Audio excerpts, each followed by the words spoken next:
friends. Coming up on Skipping the Sheets, who was fired from their day job for going on this hunt for love? Plus, Jeniffer admits to hooking up with Rob, and who is Pachito? Everything that tonight's guest starring Raccoon doesn't want you to know. I watched 90 Day Hunt for Love, Between the Sheets, episode 6, The Girl Who Heard Too Much So That You Don't Have to. Of course, this week we all saw Jeniffer lie straight to Cole's face, so let's jump into the cast watching it too. A lot of fans are being hard on Jeniffer for her behavior on Hunt for Love, and this isn't really gonna help. She opens up the episode by saying, I already kissed the hottest girl, Chantel, and the hottest guy, Cole, on this show. That was one of the best days of the whole retreat. All right, Jeniffer, we see where you're at, and we are about to see Cole lose it watching all of this back. But Rob, on the other hand, said he would rather watch the raccoon that crashed Cole and Jennifer's party than watch Jeniffer and Cole have what he said was probably boring sex because it looked lazy. Rob points out that Jeniffer was the one to take off Cole's pants. Yes, he is watching that closely, and he wanted to know if Jeniffer had to ask Cole to lift his butt up when she did that. Rob says if he was naked, everything would be blurred because he is proactive as compared to Cole. So we are learning a lot about these folks on this show. Some things we never wanted to know, and some we really, really did. They cut off that scene from Cole and Jeniffer hooking up when the raccoon came in. So Jeniffer reveals on Between the Sheets that they didn't even notice him come in. We saw a little bit more footage. He was rummaging around in the room, and Jeniffer explains that they don't have raccoons in Colombia where she's from. So she was absolutely obsessed with them. She thought they were super cute with their like little hands, and that she would leave food out for the raccoons every night. There was this one in particular that kept coming back, and so I can only assume this is the raccoon she named Pachito, who was coming to crash the party. She says eventually Pachito brought his whole family to come and feast at Jennifer's villa. I was dying to know what happened at the end of that scene, so thank goodness we got all the details on Between the Sheets. It also was pretty disappointing to watch Cole watch himself and Jeniffer back. He is so uncomfortable watching the scene of what's going down in her room that it is hilarious. I watched this so you don't have to, but if you get a chance to sneak in on Cole watching himself back, I assume he feels as we all would in that kind of a situation. But we are still dealing with episode 6, and we are still on this Mario Kart night fallout. What really went down when Jeniffer and Rob were the ones rolling around in the night vision. Thank goodness that we get some of the other cast's commentary on this. Tim says because Elise was the one getting blamed for these noises they all heard that night in what they thought was Rob's room. Tim says the right thing to do would have been to come clean and kind of help Elise save her reputation. Tim says he can confirm also from guy code that even though Rob didn't directly tell Tim that he hooked up with Jeniffer, Tim said, I can say with 100% certainty from what he did tell me that Rob, quote, rocked those cheeks in the pool. Again, Tim's words, not mine. So Tim is pretty confident that we all know exactly what happened that night. And Jeniffer finally, on Between the Sheets, admits it. She says, yes, I was with Rob that night. It is 100% true. She doesn't say the exact explanation of what exactly they did, but this is absolutely her admitting that they went all the way on Mario Kart night. But she also says, I don't owe the rest of the cast anything. I don't need to tell them the details of my intimate life, was the way that she put it. And she says she just can't even understand why everyone thinks that they're entitled to have an opinion on the decisions that she makes. It's almost like she signed up to have everyone watch her behavior back and comment on it, like on a reality show or something, almost like she's getting paid to hear all of our opinions. Weird. Well, Cole, on the other hand, he's sitting with Tiffany on the couch watching him and Jeniffer, and this is something really deep, and I think we're getting to know Cole pretty well here. He's a vulnerable guy, and he explains to Tiffany, you know, Rob is really my arch nemesis because he is one of these cool, laid-back guys, and that's really triggering for Cole. It sounds like he wants to be that guy, or he's a little jealous of that guy. Maybe he's lost a girl to the cool, laid-back guy in the past. So he has those issues and also has some abandonment issues from his past romantic relationship. So what Jeniffer is doing to him is really hitting him hard. That was pretty deep. And it's all honestly becoming a little bit concerning. Tiffany says straight up, she's like, I've gotten to know Cole he is a softie, and this could destroy him and ruin his life. My gosh, we're going to talk in just a little bit about one of the normie singles who lost their job for going on this show, and that's causing waves in a town for the last year, major. But so Tiffany is acknowledging here what's happening to Cole on this show could really have a lasting impact on him. And that's something that we need to keep in mind. We've watched a lot of couples give it their all on this show and reveal everything to the whole world, and it cannot be easy. The cast does agree, although, that Cole should have, instead of going to Rob to talk about what happened between him and Jennifer, that he should have gone straight to Jennifer. But Cole reveals on Between the Sheets that he did talk to Jennifer, and she continued to lie to him, and he knew that. So that wasn't really getting him a whole lot of anywhere, and that's why he went to Rob and gave us that momentary piece of television gold. So here is what really happened, what really went down, and what was not filmed. Here's where we get the good stuff. Carlo, Tiffany's date from last week, who doesn't want to date a woman who has kids, he was sitting with Tiffany. They show us the scene back of everybody sitting at the Papaya Beach Club talking about the noises that they heard that night. So Carlo explains that that evening he was hanging out with Tiffany, and Tiffany's room, we now know, is next to Jennifer's room, or adjacent. And so Carlo explains that he and Tiffany heard all this going down, and that they called Cole over to where Tiffany and Carlo were watching from her bungalow. It sounded like maybe back in the pool area. And they staked out on top of Tiffany's bungalow. Can you imagine the three of them, like, I don't know if they're scaling the side of the building or what, to get up on top of her bungalow so they could see over into Jennifer's private pool area. And they saw Jennifer go into her room with Rob. So this is a piece of information that would have been really valuable to have as the viewer. We now know that Cole saw them together in her room. He knew that when she said, I went to bed, that was absolutely not true, and that it all went down off camera. Cole says, listen, I never wanted to admit that I was stalking out Jennifer this night and trying to figure out what was going down between them. And that it was more about that she had lied to him, because when he asked her about it the next day, he says off camera, he went to her and had a private conversation between people who are really developing a connection because he really likes her. And that she said, oh, no, I went to bed, I went to sleep, and I just left the light on. Cole not looking any smarter here as he continues to admit what really went down. Perhaps that's why we didn't see it all in the first place. But he's pretty hurt by her lies. He tries to make it seem on Between the Sheets than by her physically hooking up with Rob. Cole actually, in the conversation with Rob, they showed a little bit more of that never before seen on Between the Sheets. And he actually told Rob that he feels like everything Jennifer tells him is a lie. And that's when he reveals that he had actually confronted her. He went and knocked on her door the next morning. And that's when he said, girl, your light was on. And she was like, oh, no, I just left that on. No big deal. Also, when I'm mocking Jennifer's voice, I don't want that to come off insensitive. I'm just trying to sound like her. There's a lot of quotes I'm quoting here, and I am just trying to make it all clear to you who is speaking. So if you guys hate that, let me know. Cole absolutely knew that it was all a lie, and they wrap up this sort of Jen, Cole, Rob triangle talk by Jen saying in her individual interview with nobody around, she says, I know that I hurt Cole, but if he would have asked me, I would have told him the truth about what went down between me and Rob. Girl, we saw you lie to him on the show. We just heard him say on Between the Sheets that he did go to you off camera again and try to get the truth out of you. So don't be trying to tell us that you would have told him the truth if he would have come to you just because you think we didn't see him coming to you on the show. So we're all going to think that he should have done that and put that on him.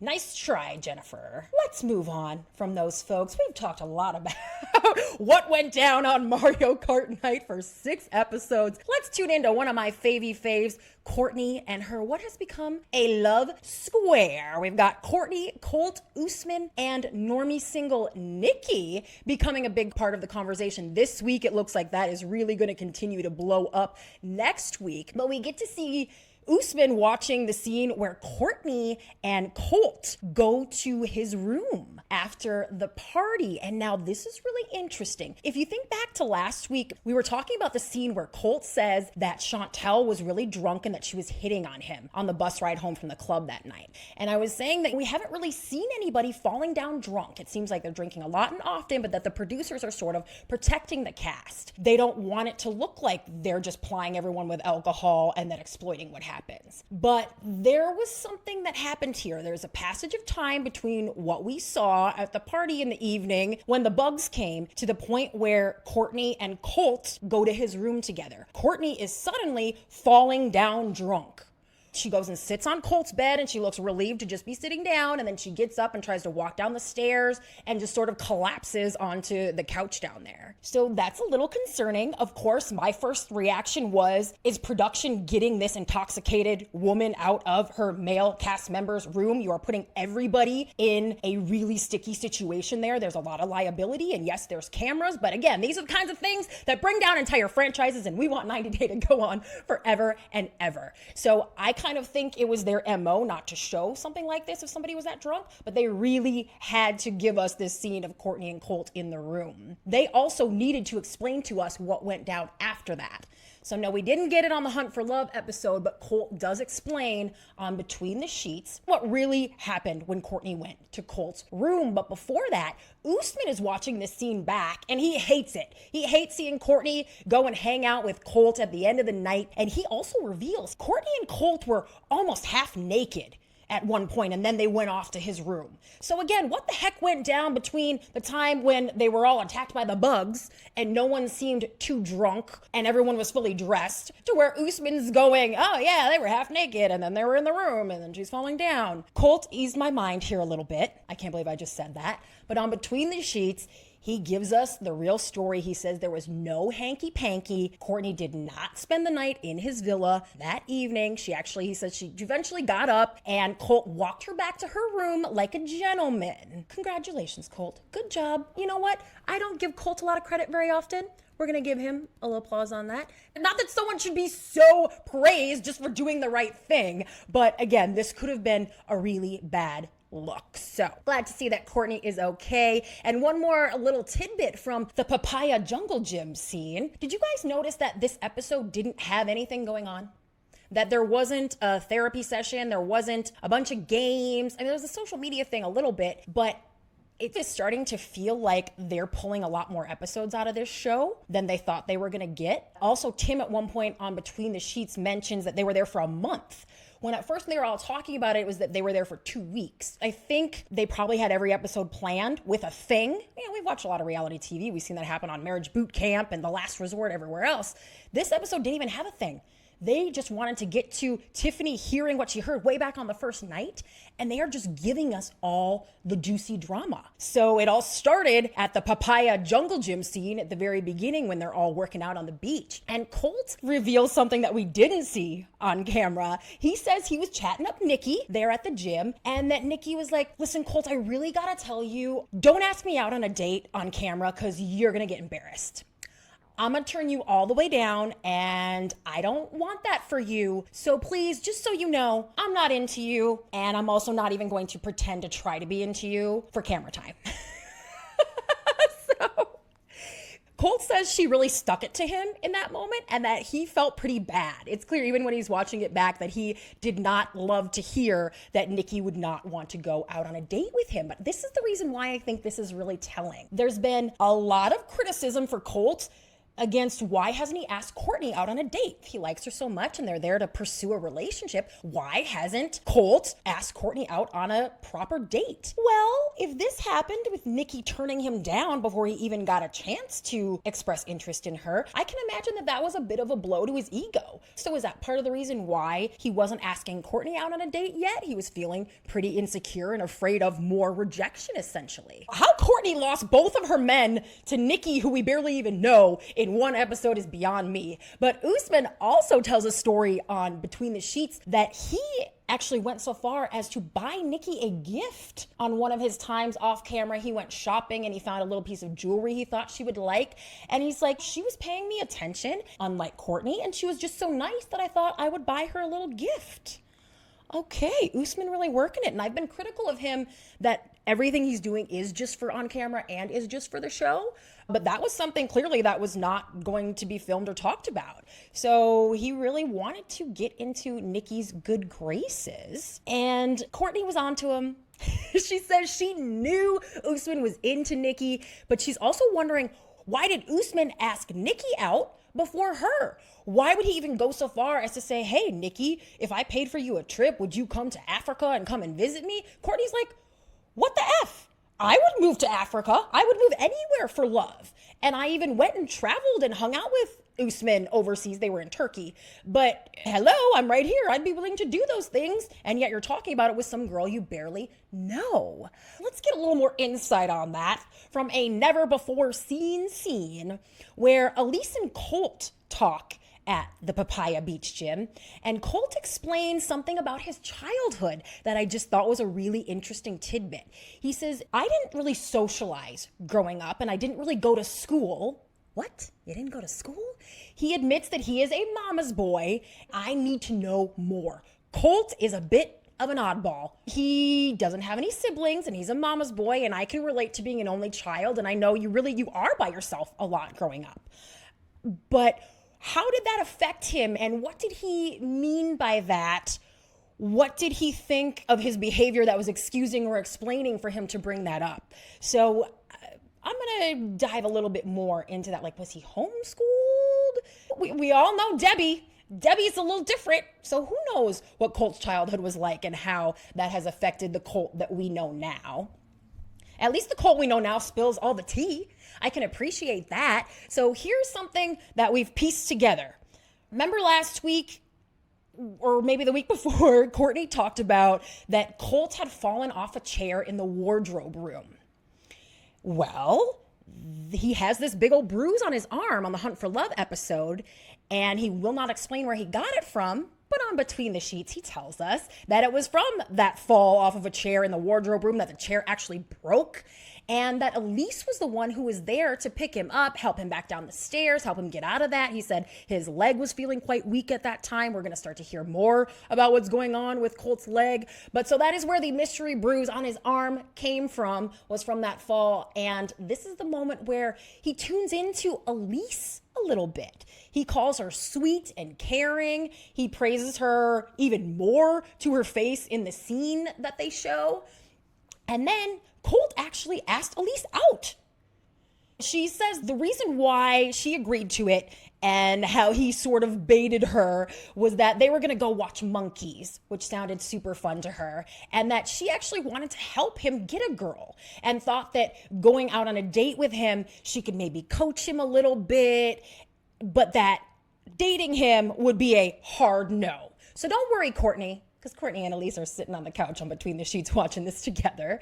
And they do have a funny moment where they're like, hey, is that my man? That's my man. But they're cool. Don't worry. And I like them as friends, so that's great. But Elise assures Courtney that she would not actually date Colt because he doesn't have any swag and he's not funny. But she wanted to help him maybe get to the point where he could ask Courtney out.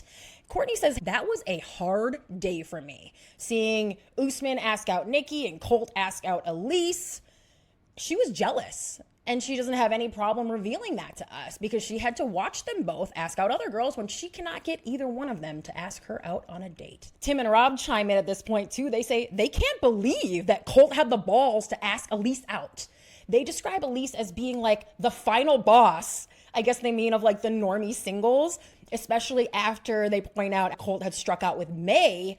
He still has the confidence to go kind of hard for someone like Elise. They were impressed by that. Colt got props from the boys on this episode too. Tim's like, if Colt bangs Elise, I'm retiring from dating altogether. So they're giving him some credit, but they don't think he could close the deal. Elise confirmed that that is true. Let's talk about what seems like a real love connection brewing here at the resort between Chantel and Joe. despite their age difference. We get Chantel talking a little bit on Between the Sheets and gushing, shall I say, with her friend Tim about Joe. That's where all the good stuff comes out too, is when Chantel and Tim are chatting, and Chantel explains that she had Tim talk to Joe for her, that he wasn't asking her out. She felt a little something with him, but it took her nudging Tim to be like, hey, could you let that guy know that I would love to go out on a date with him? And so Tim is the one that really made that happen. Courtney lets us know that Chantel was calling Joe her little cougar cub. Isn't that cute and sexy? Well, let's hear from the therapists. Okay, the ones who are watching everything go down and know what connections were real and maybe what were just for the cameras. So the therapist Tanya explains that the connection between Joe and Chantel was what she calls one of the most genuine interactions on camera when he asked her out on the date. She says Chantel really wanted to be asked out on a date. The therapist Tanya knew that Chantel was feeling insecure. She had talked to the therapist about that, and she really needed this confidence boost of somebody asking her out. Joe seemed like the guy, and if the therapist is telling me there was some real love going on between Chantel and Joe, I like to hear it. So let's get to the breaking news of the episode. That was our Between the Sheets recap, but let's talk about what happened to one of our singles after leaving the resort. So this is something that has been out there a little bit, but hasn't really gotten picked up, and I went and dug for a few more details today, and this is what I found out. There is a normie single named Shelby, who we have not seen. They have not said her name.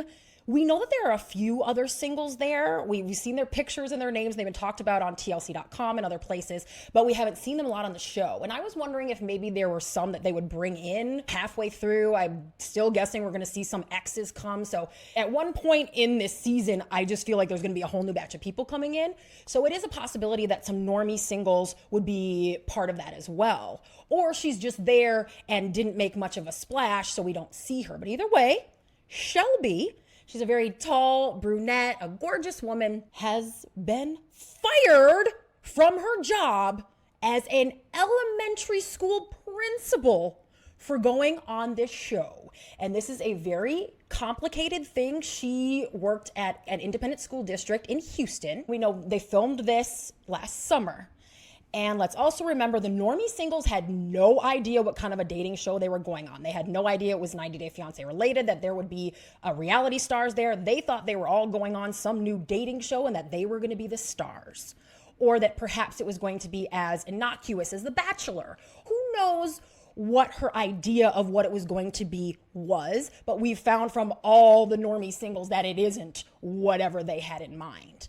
So she thought she was just going on some dating show, maybe to find love. And it sounds like she is really beloved in her community. They call her Dr. C, and she's been the principal there since 2022 of Harvard Elementary School in the Heights. But after this was filmed in the summer, in October of last year, she was placed on leave.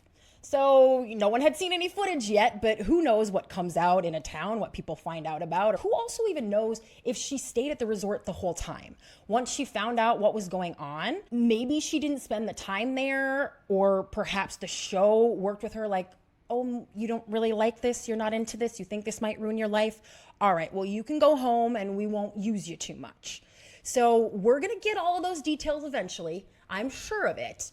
But for right now, what we do know is that she was placed on leave in October 2024 and then put up for termination in November.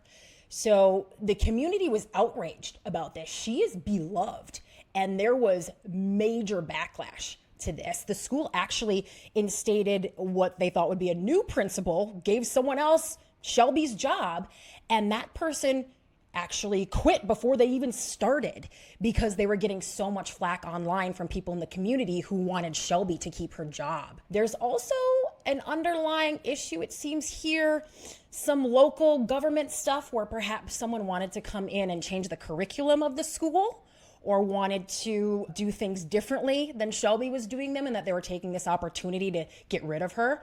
So there's a lot going on here, and it seems there are a lot of people in the community that are willing to talk about it. There also was someone who was so moved by Shelby, who has two small kids. They call her a single mother of two young children. One of her community members was so moved that they started a GoFundMe, which is still up, for Shelby. It's called Help Dr. C and Her Family Through This Transition. They have already raised $10,000 of a $15,000 goal. There's some pictures here of Shelby with her kids. And this person writes, "It's with a heavy heart that I come to you today to support a truly remarkable individual, Harvard's beloved principal, Shelby." This person calls her a tireless advocate for students, a passionate leader, a caring presence. It sounds like Shelby losing her job as a principal was really a huge loss for the kids at this school. So I will stay abreast of everything that comes out about this. Maybe see if I can talk to somebody who was involved, get some more details on what really went down. I assume now that I've covered this that it'll get out there and we'll hear some more. So I will keep you posted on that. But before we wrap up, let me hit you with some random reveals. Just one today, but it's kind of a funny one. And it might be relatable for anybody out there who's ever had a shot in their butt. Courtney reveals on Between the Sheets that she actually had to get 2 shots in her butt by the medics there on set because of mosquito bites. She said the bugs were so bad there, they would bite her legs would swell up. And Carla was like, "Oh my gosh, me too. I actually had to get 1 shot." And then they're like, "Hey, do you want another one?" And it was like, "Sure, give me a 2 for the butt shots." So apparently that was just something that was the norm there for the cast as they were hanging out at the resort. I just thought that was funny. Next week, Chantel is going to wonder if she is a bad kisser. Let's talk more about that for sure next week. Sounds interesting. And we've heard her talk a lot about who she kissed and who she's kissing, and we saw it all go down for quite a while. So more on that. Courtney recounts finding out that Usman was on a date with Nikki. So she was already hurt that he just asked her out. Now we're going to have to watch her watch it all back, I assume. And Rob will also reveal next week on Between the Sheets, you guys get this, that after the social media workshop, Jeniffer came to his door. It was like the middle of the day, it seemed like. And they hooked up. He's like, she wanted me so bad, she just came knocking at my door, and it all went down. So we'll get to hear Rob brag more about his supposed prowess next week. Looking forward to that. And the cast will recount the ambulance scene, which, again, we think we know everything that was going on about that in Colt's leg, but we are going to finally see it go down. So I want to thank you guys all for watching. Remember, this is available in podcast form as well if you would like to listen on Apple Podcasts, Spotify, or wherever you get your podcasts. There has been a great response to this, and I really appreciate it. It's fun building some community and hearing everybody's opinions on the show, kind of like we're all watching together. So that's a lot of fun. These will go up every Tuesday. Make sure that you subscribe so you never miss it. I also cover everything that goes down in the 90 Day Fiancé universe, and just recently dropped a video for every single couple from The Other Way, seasons 1 through 3, what went down when cameras stopped rolling. I won't even say are they still together, because spoiler alert, there's only 2 out of the 15 or whatever that are, and one's barely hanging on. But you want to know who it is. So make sure you go and check that out. And I will see you all again next week for more Skipping the Sheets. Thank you so much. Bye-bye.